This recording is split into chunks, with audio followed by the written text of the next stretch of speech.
कभी कभी भरोसा इंसान की सबसे बड़ी गलती बन जाता है और जब वही भरोसा धोखे में बदल जाता है तो जिंदगी का हर कोना खामोश हो जाता है।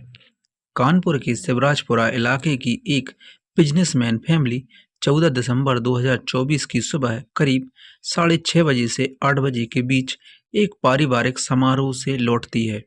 पूरा परिवार फंक्शन में गया हुआ था, सिवाय एक सदस्य के, उनकी बेटी, जो घर पर रुकी हुई थी। घर पहुंचते ही परिवार के लोगों ने देखा कि बेटी का कमरा खुला हुआ था। उन्होंने आवाज लगाई, पर कोई जवाब नहीं मिला। जब वे उसके कमरे में पहुंचे तो जो दृश्य उन्होंने देखा उनके सबके होश उड़ा दिए। उनकी बेटी बेड पर लेटी हुई थी, लेकिन उसकी सांसें बंद थीं और उससे भी ज्यादा चौंकाने वाली बात यह थी कि उसके शरीर पर एक भी कपड़ा नहीं था। परिवार समझ नहीं पा रहा था कि आखिर हुआ क्या है। अगर यह नेचुरल डेथ होती तो शरीर की यह हालत क्यों? उन्हें साफ समझ आ गया, उनकी बेटी के साथ कुछ न कुछ गलत जरूर हुआ है। परिवार ने तुरंत पुलिस को सूचना दी। मौके पर पुलिस पहुंची और देखा कि मामला संगीन है, इसलिए उन्होंने फॉरेंसिक टीम को भी बुला लिया। तफ्तीश के दौरान कमरे के पास पुलिस को एक टैबलेट रैपर मिला। वो टैबलेट जो आमतौर पर पुरुष इंटीमेट परफॉर्मेंस बढ़ाने के लिए इस्तेमाल करते हैं। पास ही एक प्रोटेक्शन कवर भी मिल गया। अब तस्वीर धीरे धीरे साफ होने लगी थी। बॉडी को पोस्टमार्टम के लिए भेजा गया और रिपोर्ट आई तो सब हैरान रह गए। रिपोर्ट में लिखा था, लड़की के साथ जबरदस्ती नहीं हुई है। मतलब जो कुछ हुआ था वह दोनों की सहमति से हुआ था। पुलिस ने जांच को आगे बढ़ाया। घर में कोई सीसीटीवी कैमरा नहीं था, इसलिए पुलिस ने लड़की के कॉल रिकॉर्ड्स खंगाले। वहीं से एक नाम सामने आया, कुलदीप कुमार उर्फ शोभित, वो लड़का जिससे लड़की को बार बार बातचीत होती थी। पुलिस ने तुरंत उसे गिरफ्तार किया। पहले तो शोभित ने कहा, मैं निर्दोष हूँ, मुझे कुछ नहीं पता।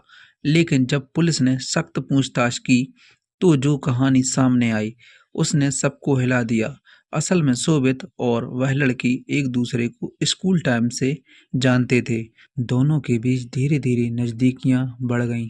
13 दिसंबर 2024 की शाम लड़की की फैमिली एक पारिवारिक फंक्शन में जा रही थी।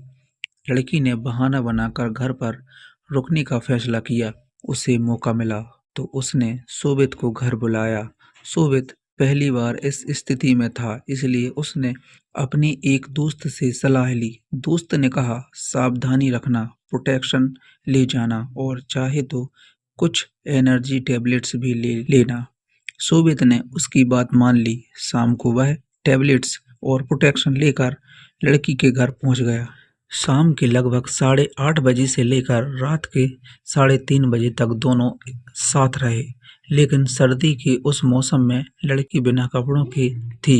बीच बीच में लड़की को ठंड लगने लगी तो शोभित ने चूल्हा जलाया, लेकिन शायद अब देर हो चुकी थी। रात के करीब 3:30 बजे लड़की की हालत बिगड़ने लगी। वो बेहोश हो गई और आखिरकार उसने वहीं दम तोड़ दिया।